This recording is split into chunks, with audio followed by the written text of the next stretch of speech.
Hello વિદ્યાર્થીઓ, સ્વાગત છે તમારું મારી ચેનલની અંદર. અત્યારે એક વસ્તુ ચાલે છે કે ભાઈ સીસીનું મેરિટ કેટલા અટકશે. સીસીની જે પ્રિલિમ એક્ઝામની answer key provisional answer key આવી તે ટેલિગ્રામ ગ્રુપમાં બધા એક જ વસ્તુ ઉપર ફોકસ કરે, કેટલું અટકશે, શું કરશે, મારે તૈયારી કરાય કે ન કરે, બધા કન્ફ્યુઝન છે.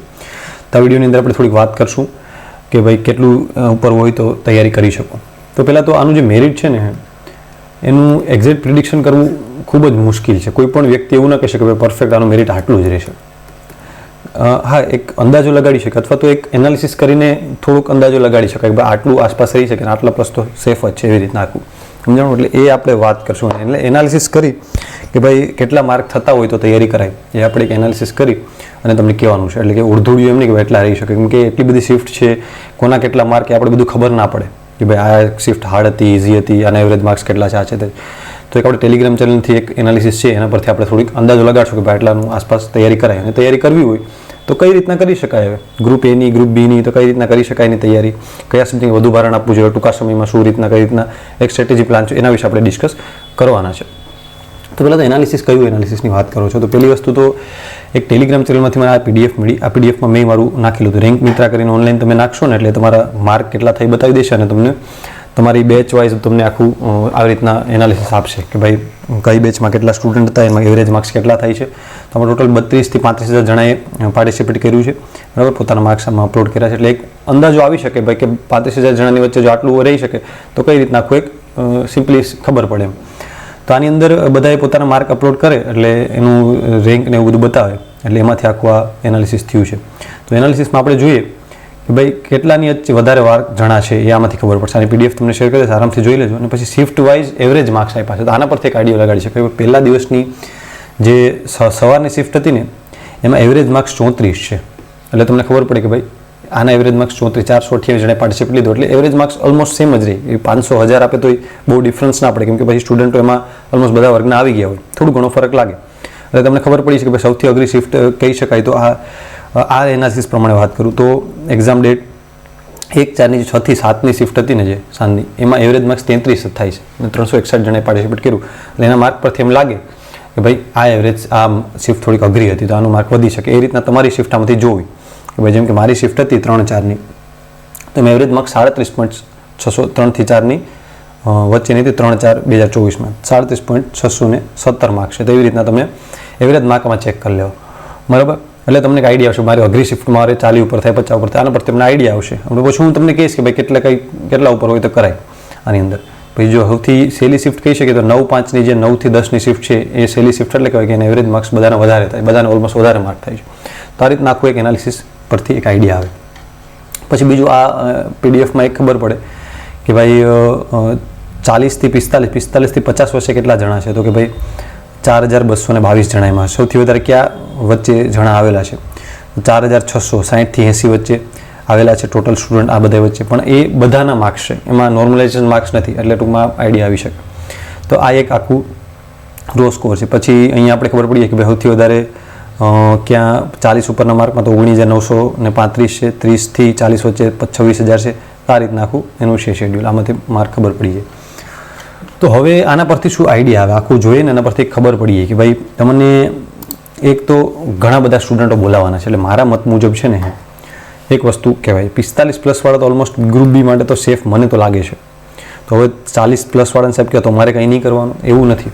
40 થી 45 વાળાને પણ મને તો લાગે છે નથી વારો આવી પણ જાય છે, કેમ કે આમાં કોઈ નક્કી નથી કરી શકાતું. એટલે હું એવું ન કહી શકું કે ભાઈ ન વારો આવી શકે. પણ એક વસ્તુ હું કહીશ, 40 ઉપર થતા હોય ને ભાઈ તમને, અથવા તમને એમ લાગે કે ભાઈ 35 માર્ક છે, બહુ અઘરી શિફ્ટનો વારો હતો, તોય તમારે છે ને તૈયારી ચાલુ કરી દેવાય. હું મારા પર્સનલ ઓલા માટે લાભ માટે નથી કહેતો, શું કરવા કહું છું કે હવે તમે ખાલી ટેલિગ્રામમાં કેટલા માર્કે અટકશે ભાઈ, શું થશે, આ વસ્તુ પર ફોકસ કર્યા રાખશો તો તમે એમાં જ રહી જશો. એના કરતાં એ સમયનો ક્યાંક સદુપયોગ કરો ને, ક્યાંક એ વાંચવામાં લગાડો. ભલે કદાચ ન પણ થાય તો તમારું 1 મહિના નોલેજ વેસ્ટ તો નથી જવાનું. જે કોમન સબ્જેક્ટ લાગે છે એની તૈયારી અત્યારથી શરૂ કરી દો કે ભાઈ બંધારણ છે, ઇતિહાસ વારસો છે, મેથ્સ રિઝનિંગ છે, તો એ બધું અત્યારથી ચાલુ કરી દો. એ તમને આમાંય વારો આવવાના જ છે. એ કોઈ પણ એક્ઝામમાં જેમ કે આગળ PSI કોન્સ્ટેબલ છે, પછી આગળ જે બધી એક્ઝામ આવવાની છે, તો તો એ બધી એક્ઝામમાં એ RMC AMC બધામાં કામ લાગવાનું જ છે. તો શું કરવા ભાઈ ન કરીએ તૈયારી, ખાલી શું કરવા કરવું?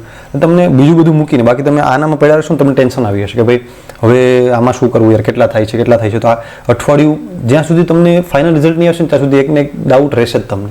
હું પણ જ્યારે GPSC 1-2 રિઝલ્ટ નહીં આવ્યું ત્યાં સુધી મને ખબર હતી કે થઈ જશે 175 આ માર્ક બરાબર છે, તો એક ડાઉટ સેલ્ફ ડાઉટ શું થશે ત્યાં સુધી તમારી તૈયારીમાં થોડુંક બ્રેક લાગે, ધીરે ધીરે થાય, એટલું કોન્ફિડન્સથી ના થાય. એ રિઝલ્ટ આવી ગયું ને ત્યારે કોન્ફિડન્સ થાય, પણ ત્યારે મોડું થઈ ગયું. એટલે તમારે જો હવે પ્રિલિમમાં જે લોકોએ ભૂલ કરી દીધી એના માટે ફૂલ મોટો ચાન્સ છે.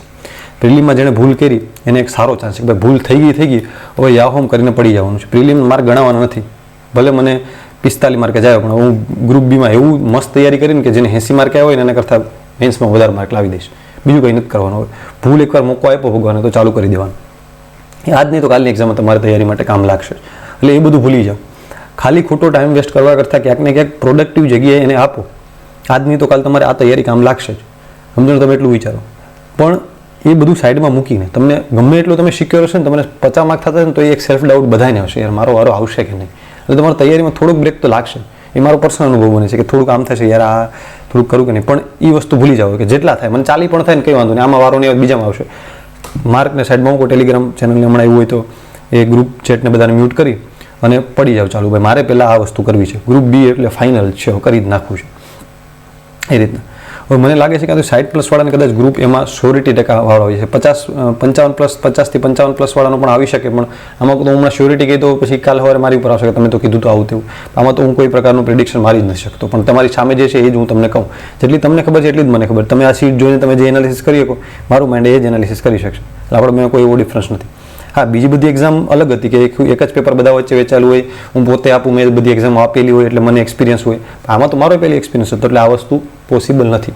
પણ એક વસ્તુ યાદ રાખવી કે ભાઈ તૈયારી કરી લેવી. શું કરવા કે ભાઈ આજ નહીં તો કાલ કામ લાગશે, સમજો. મોડું કરવાની જરૂર નથી. તો કઈ રીતના કરવી ભાઈ તૈયારી?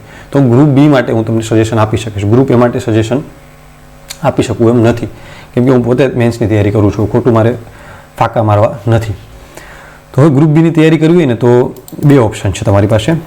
કાં આપણે એક ડે ટુ ડે પ્લાનિંગવાળી ટેસ્ટ સિરીઝ મેન્ટરશીપ પ્રોગ્રામ ચાલુ કરેલ છે, બરાબર. તો એ તમારે ન જોઈન થવું હોય તો તમારે એ મુજબ તમને બુક લિસ્ટ આપી છે, એ મુજબ તમને આ શેર કરેલું છે મેં, બરાબર. તો આ મુજબ તમારે બુક લિસ્ટ પ્રમાણે આ ટોપિક પાડી અને રોજનું રોજ ડે ટુ ડે ટાર્ગેટ ચાલુ કરી દેવાનો. અત્યારથી ચાલુ કરો. મોડું કરશો ને એમ ભાઈ મોડું થશે, સમજણું. સમય ઊભતો નથી કોઈનો, સમય ચાલતો જ રહેશે. મહિનો દી થાય ને પછી પાછળ ફરીને જોશો ને એટલે તમને એમ લાગશે કે આ મહિનો દી પહેલાં જોઈન કરી લીધું હોત ને તો અત્યારે આ મુકામ પર પહોંચી ગયા, અત્યારે અહીંયા પહોંચી ગયા, એટલા તે સિલેબસ કમ્પ્લીટ થઈ ગયું, પહેલાં વાંચી લીધું તો અત્યારે તમને અફસોસ થતો હોય કે વરદી પહેલાં મેં વાંચી લીધું, તે વરદી તો નીકળતા કંઈ વાર જ નથી લાગી, તરત નીકળી ગયું વરસ દિવસ. તો તમને આખું એવી રીતના એક લાગશે કે ભાઈ નહીં, હા સાચી વાત છે, સમય ઉગતો નથી. કાલનો દિવસ વહી જાય, પ્રમદી એમ થશે કે કાલનો દિવસ વાંચી લીધું તો એટલું ઓછું થઈ જાય, એમને એમ સમય નીકળતો જશે, સમજાણું. કોઈ પણ વ્યક્તિ નપાસ થયો ત્યારે એ પાછળ વર્ષ દિવસ પહેલાં એને ડિસિઝન લીધું પણ હોય કે હું તૈયારી કરીશ ને ન થઈ હોય તો ત્યારે એમ કીધું એ ડિસિઝન ઉપર મક્કમ રહ્યો તો અત્યારે મારે થઈ ગયું. તો એ રીતના બધું ભૂલી અને તૈયારી ચાલુ કરી દો. જે હોય સાઈડમાં મૂકી દો ભાઈ, જે થયું એ હવે નવી તૈયારી એ મગજમાં લેશો ને તો ટેન્શન આવશે ને તૈયારીમાં બ્રેક પડશે. જે મૂકીને તૈયારી કરશે ને એ પાસ થશે ભાઈ. તો એક જૂનું લાવી દો કે પાડી દેવા છે. તો આ રીતના આખો શેડ્યુલ છે શેર કરેલ છે, એ મુજબ તમે આને કોઈ પણ કે એક્સેલમાં ખોલી અને શીટ 1 પહેલી શીટ ખોલી અને એ મુજબ આપણું પ્લાનિંગ છે. ડે ટુ ડે આ મુજબ રોજની આપણે ટેસ્ટ આવશે અને દર રવિવારે લાઈવ આવી અને બધાને ગાઈડન્સ આપવાનો આવે છે. અને ડેઇલી ગુજરાતી વોકેપ જો તમને એ પણ હું કહી દઉં, જે કોર્સ પરચેસ નથી કરતા ચલો કંઈ વાંધો નહીં, તમારો પ્રોગ્રામ નથી પરચેસ કરવો તો આ મુજબ તમારી રીતના વાંચવા માંડો અને રોજનું ડે ટુ ડે ટાર્ગેટ પૂરું કરી રાખો, વીકલી રિવિઝન આવી રીતના. તો કઈ રીતના કરવું, તો કઈ વસ્તુ પર ફોકસ કરવું, કઈ ઉપર ન કરવું. તો પહેલાં તો બંધારણનું વેટેજ વધારે છે, તો બંધારણ સરખુંથી કરવું ભાઈ. ગુજરાતી વોકેપ છે એ કઈ રીતના કરવું, તો ગુજરાતી વોકેપ છે ને એનું વેટેજ આમ ગુજરાતી ટોટલ 20 માર્ક્સનું છે, તો ગુજરાતી રોકડા માર્ક્સ. રોકડા માર્ક કેટલા માટે કહું કે આ વસ્તુમાં તમારા માર્ક કોઈ છંદ અલંકારમાં માર્ક ન કાપી શકે, કેમ કે એ એક એના નિયમો ફિક્સ થઈ ગયા પછી એની વચ્ચે જ બધા પ્રશ્નો હોય. હવે ઇતિહાસમાં તો અલગ અલગ રાઇટર્સે અલગ અલગ વસ્તુ લખેલી હોય, તેમાંથી કોઈક બીજામાંથી કોઈક ઉપાડે આપણે ન પણ આવડે. આ રોકડા માર્ક છે. તો વોકેપ શું છે ખબર છે, રોજનું એક શેડ્યુલ ફિક્સ કરી દો કે ભાઈ સોમવારે હું સમાનાર્થીનું 1 પેજ કરીશ, મંગળવારે હું શબ્દ સમૂહના 2 પેજ કરીશ, બુધવારે હું જોડણીનું 1 પેજ કરીશ. એવી રીતના એક પેજ ડિવાઈડ કરી વ્યાકરણ વિહારની બુકને અને તમે એક્ઝામ સુધી આવું કરશો એટલે તમારું વોકેપ એમનું થઈ જશે. સમજાણું. વોકેપ કરવાની બેસ્ટ મેથડ છે. આપણે આની પહેલાં એક ટેસ્ટ સિરીઝ પણ એવી લોન્ચ કરેલી છે ડે ટુ ડે વોકેપ વાળો. તો વોકેપ આવી રીતના કરે, કઈ રીતના કરે વોકેપ ને એ IMP છે. આ વસ્તુ ઘણા નહીં કરે, સમજણું. પણ હવે આ વિડીયો શેર થઈ ગયો એટલે બધાને એમ થશે કે જેટલા જોઈ લીધું એટલા કરશે, પણ જેણે પ્રિલિમ માટે પણ લીધું હશે એને આઈડિયા હશે કે ડે ટુ ડે કરશો એટલે વોકેબમાં વાંધો નહીં આવે. થોડું રોજનું એક પેજ તમને અઘરું નહીં પડે. પછી વીકલી રિવિઝન કરી નાખવાનું એટલે આ બધું રિવિઝન થઈ ગયું. પાછું અલગ બીજું પેજ એક પાછું રિવિઝન. આ રીતના તમારે આખું વોકેબ થઈ જશે. અને વોકેબ બધા સ્કીપ કરશે પણ એ આવી રીતના તમને થઈ જશે. અને બીજી વસ્તુ, અંગ્રેજીના સિનોનિયમ ને એન્ટોનિયમ ન કરવા હોય. કેમ કે સિનોનિયમ એન્ટોનિયમ અંગ્રેજીના એટલા બધા અઘરા ને ડીપ થઈ જાય ને કે એ 2-5 માર્ક માટે થઈને બીજું બધું વસ્તુ રહી જાય. અને બીજું શોર્ટ ટાઈમ હોય ને ત્યારે બધી વસ્તુ સ્કીપ કરી દેવી. ઘણા મેં માર્ક જોયેલા એવા માર્ક જોયેલા છે અંગ્રેજીના વોકેબ તો શું ઘરું ખરું અંગ્રેજી સ્કીપ કરીને 62 માર્ક લાવ્યા છે. તો અમારે પ્લાનિંગથી તૈયારી કરવાની છે કે કઈ વસ્તુને વધારે ભાર આપવો. તો આમાં અંગ્રેજીનું ટેન્સ છે, બરાબર, આર્ટિકલ છે, એવા ટોપિક છે, એને ડે ટુ ડે અડધી કલાક આપીને કરી નાખો. એટલે ડેઈલી અડધી કલાક હાફ એન અવર આપો ઇંગ્લિશને અને હાફ એન અવર ગુજરાતીને આપો, બરાબર, અને હાફ એન અવર આપો કરંટને. કરંટ હવે એમપી છે ભાઈ, કરંટ નહીં કરો એટલે તરત નીકળી જશો આમાંથી. ગમે એવા જૂના ખેલાડી હશે, કરંટ નહીં કરે એટલે તાજેતરનું અપડેટેડ નહીં રહે, એ જતા રહેશે. એટલે કરંટ અફેર પણ તમારે રેગ્યુલર ડે ટુ ડે કરતું રહેવું પડશે. ડે ટુ ડે કરંટ નહીં કરો અથવા તો વીકલી એને કરતા રહ્યો. કોઈ પણ યુવા છે, આઈસ છે, વીકલી અથવા તો વર્લ્ડિંગ બોક્સ છે, કોઈ પણ સારી મેગેઝિન લઈ અને કરતું રહેવું, બરાબર. તો આ ત્રણેય સબ્જેક્ટ મેઇન વસ્તુ છે. એના પણ માર્ક છે. કરંટ અફેર 30 માર્ક્સનું છે તો એ તમારા માટે આઈએમપી રહેશે. મેથ્સ રીઝનિંગ છે ઓલરેડી તમે કરીને આવ્યા છે એટલે રોજ તમારે અડધી કલાક કરવું કે નહીં તમારે રીતના વિચાર લેવું. રોજના 2 આસપાસ કલાક આ બધામાં આપવું અને બીજા 6 કલાક રોજની 8 કલાક વાંચવું પડશે. 6 કલાક છે એ જીએસના ટોપિકને આપો, બંધારણ છે, ઇતિહાસ, ભૂગોળ છે, એ રીતના આપો.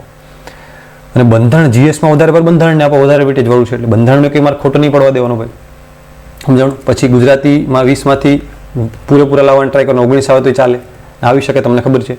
ઇંગ્લિશમાં 15 આસપાસ લાવો તોય ચાલે, બરાબર. જે ટોપિક છે ને નિયમો, આર્ટિકલના નિયમો, ટેન્સના નિયમો કરીને જાઓ એટલે તમને ઓટોમેટિકલી એના પ્રેક્ટિસ ક્વેશ્ચન કરશો એટલે તમને આવડી જશે. એમાં કોઈ મોટી ધાડ પાડવાની વાત નથી. બાકી બંધારણ છે, કરંટ છે, આ બધી વસ્તુ ઘણી નહીં કરે. કરંટ અફેર જે જૂના ખેલાડીઓ છે ને જે 3-4 વર્ષથી તૈયારી કરતા હોય, જીએસ એટલું સ્ટ્રોંગ હશે ને કે એ તમને ઓહો થઈ જશે. એને બધી કેટલી બધી રિવિઝન પડી. કરંટ કર્યા વગર જશે તો પૂરું થઈ જશે. એ મેં સેમ ડીવાયએસઓ મેં જોઈ લીધું.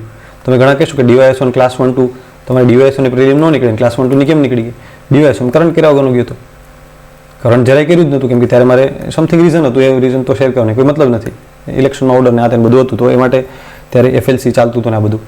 તો એ વસ્તુ ક્યાંક ને ક્યાંક તમને પાછળ પાડી દે. કોઈ સારો ગમે એવો હોશિયાર હોય ન કરીને એટલે ના આવડે ભાઈ. તો વસ્તુ પ્રેક્ટિસ ના કરો એટલે તમને ના આવડે. એટલે એ રીતના છે. એટલે આપણી 10 તારીખથી ટેસ્ટ સિરીઝ ચાલુ થાય તો જેને જોડાવાની ઈચ્છા હોય એ આજે રાત્રે અથવા તો કાલ 9 વાગ્યા પહેલાં જોઈન થઈ જાય. કેમ કે કાલે 9 વાગે પહેલી ટેસ્ટ ચાલુ થવાની છે અને ડે ટુ ડે મસ્ત સરસ મજાનું પ્લાનિંગ છે. તો આ રીતના આખું આપણે કરવાનું છે. તો હવે બીજો મોકો આપ્યો છે તો કરી લો. કેમ કે જો તૈયારી નહીં કરો ને એટલે તમે ફેંકાઈ જશો. ઘણા સ્ટુડન્ટ તૈયારી કરતા હશે. હવે તમે એમ કહેશો સીસી ગ્રુપ બીમાં તમને કેટલા માર્ક દો? મને 50 માર્ક જ આવ્યા ને હું આમાં કોઈ શરમ નથી રાખતો કેમ કે મેં એવી તૈયારી જ નથી કરી. કેમ આવે કોઈ પણ વ્યક્તિ તૈયારી ન કરે તો પાછળ ફેંકાઈ જ જાય ભાઈ. એવું કંઈ કોઈને ઘમંડ જ નથી કે ભાઈ હું વાંચું તો હું તૈયારી કરું તો આવડે, બરાબર છે. તો એ રીતના આખું છે. ઇંગ્લિશમાં મારે 8 સમથિંગ કેમ કે હું નક્કી કરીને આવ્યો હતો કે ભાઈ ગ્રુપ એમાં 1-2 પોસ્ટ છે એમાં મારો વારો આવે તો ઠીક, બાકી ઓલરેડી હું ગ્રુપ એની તૈયારી નોકરી તો કરું છું. મારે કોઈ મતલબ નથી. હવે હું ઇંગ્લિશ સ્કીપ નથી કરતો. ઇસ્યુનો એન્ટોનિયમમાં 2 દીધા દી કર્યા એટલે ભેળાઈ ગયું. બાકી બધું ગુજરાતીમાં તો એક જ ખોટો પડ્યો 20માંથી આઈ થિંક. બાકી તો કંઈ 15માંથી 14 આવ્યા. તો એ રીતના આખું છે. અને બાકી થોડીક સ્પીડ ને આ તેને બધું એ થઈ ગયું એટલે એ કોઈ ઓલું છે નહીં કેમ કે પ્રેક્ટિસ ન કરી એટલે તમે ન આવો, બરાબર. એટલે એ કઈ વસ્તુ જેને મેં ગાઈડન્સ આપ્યું એને મારા કરતાં વધારે માર્ક કહી છે એટલે એવું કોઈ જરૂરી નથી. એટલે તમે તૈયારી નહીં કરો તો બીજો વખત તૈયારી કરતો હશે આગળ નીકળી જશે. એટલે આ વસ્તુ એક ખાસ ધ્યાન રાખવી કે ભાઈ તૈયારી છે એ સતત તમારે આગળ રહેવું પડશે આ વસ્તુમાં, સમજાણું. એમાં કોઈ પણ હશે તો એ નહીં ભેગું થવા દે. એટલે જે પ્રિલિમમાં આવ્યું એ હવામાં ના આવ્યા કે મારે પ્રિલિમમાં 80 થઈ ગયા હું પાડી દઈશ. પ્રિલિમમાં કોઈક 40 વાળો આવીને ફૂલ તૈયારી કરીને ગ્રુપ બીમાં સિલેક્ટ પણ થઈ જશે. એટલે આ વસ્તુ રાખવાનું. પાસની ભૂલો પકડતા આવડવી જોઈએ તો ફ્યુચરમાં પાસ થાવ, સમજાણું. બાકી કંઈ વસ્તુ અઘરું નથી. Practice max the main perfect. એક શબ્દમાં કહું તૈયારી તો રિવિઝન છે. સારી રિવિઝન ને પ્રેક્ટિસ કરો એટલે આવડે બધું. એટલે ડે ટુ ડે એક શેડ્યુલ પ્લાનિંગ બનાવી લો. એ મુજબ રોજનું રોજ વાંચતા જાઓ. રોજની અડધી કલાક વોકેબને આપો, ગુજરાતી વોકેબને. રોજની અડધી કલાક ઇંગ્લિશ વોકેબને અથવા ઇંગ્લિશને આપો. અડધી કલાક કરંટ, અડધી કલાક મેથ્સ રીઝનિંગ થોડાક ચેપ્ટર આવતે કેમ કે પ્રિલિમમાં કરેલ છે તમે થોડું ખાલી જોવાનું છે. બાકી અલગથી ટાઈમ તો એને આપવાનો. ભાઈ બીજું એક સીએસનું શેડ્યુલ બનાવો ભાઈ 6 કલાક માટેનું કે આજે હું બંધારણ કરીશ આખો દિવસ પૂરું નહીં થાય ત્યાં સુધી. બીજે દિવસે મને એ પ્રમાણે લાગે તો બંધારણને હાથે કરીશ, બરાબર. આપણી ટેસ્ટ સિરીઝ એટલે બંધારણને ઇતિહાસ ભૂગોળ પહેલાં રાખ્યા છે કે જેને કદાચ ગ્રુપ બી ન થાય, ગ્રુપ બી નથી પણ થતું તો એને બધી બંધારણને બધી તૈયારી કામ લાગશે આગળ. તો એ રીતના આખું છે. તો આ રીતના એક પોઝિટિવ માઇન્ડસેટથી તૈયારી ચાલુ કરી દેવી જોઈએ. આમાં કોઈ પણ બાંધછોડ વગર તમારે આરામથી તૈયારી ચાલુ કરી દેવી જોઈએ. સમજાણું? કેમ કે જેમ મોડા રહેશો એમ તમે, ઘણી પબ્લિક એવી પણ છે કે જે વિચારતી હશે કે હું રિઝલ્ટ આવશે પછી તૈયારી કરીશ, બધું એ રહી જશે ને કરતાં તમે 40 માર્કવાળા આગળ નીકળી જાઓ ને ભાઈ, પ્રિલિમના ક્યાં માર્કે ગણાવવાના છો. તો આ રીતના પોઝિટિવ માઇન્ડ સાથે એક તૈયારી ચાલુ કરી દો અને બીજું કોઈ પણ તમને પાસ થતા રોકી શકે નહીં. ભૂલ પકડતા આવડી જાય. ફેલિયરથી ડરવાનું નથી. ફેલિયરમાં બરાબર, ફેલિયરથી જે શીખે ને એ વસ્તુ આગળ વધશે. આ એક વસ્તુ છે. બરાબર છે. તો આપણે અહીંયા લેક્ચર એન્ડ રાખીએ. કોઈ પણ તકલીફ હોય તો આપણો નંબર આપેલો છે બરાબર, 95 101 48 903 આ નંબર છે. એ મારો વોટ્સએપનો નંબર છે. આમાં વોટ્સએપ કોલ અથવા મેસેજ કરીને કોઈ પણ ડાઉટ મને પૂછી શકો, ડોન્ટ વરી. બરાબર છે. બાકી ઓલ ધ બેસ્ટ. આપણે સીસી ગ્રુપ એ માટે મેન્સ માટે તૈયારી હશે તો આપણે ગ્રુપ બનાવશું. જે મારે જીપીએસસી મેન્સ છે તો મેન્સ માટે તૈયારી કરીશ તો એ ફ્રીમાં આપણે ગ્રુપમાં થોડીક આન્સર રાઇટિંગના અંતે ચર્ચા કરશું. એવું છે તો કરશું. બરાબર. તો અહીંયા સુધી વિડીયો રાખીએ. નેક્સ્ટ વિડીયોની અંદર મળીએ. ટાટા.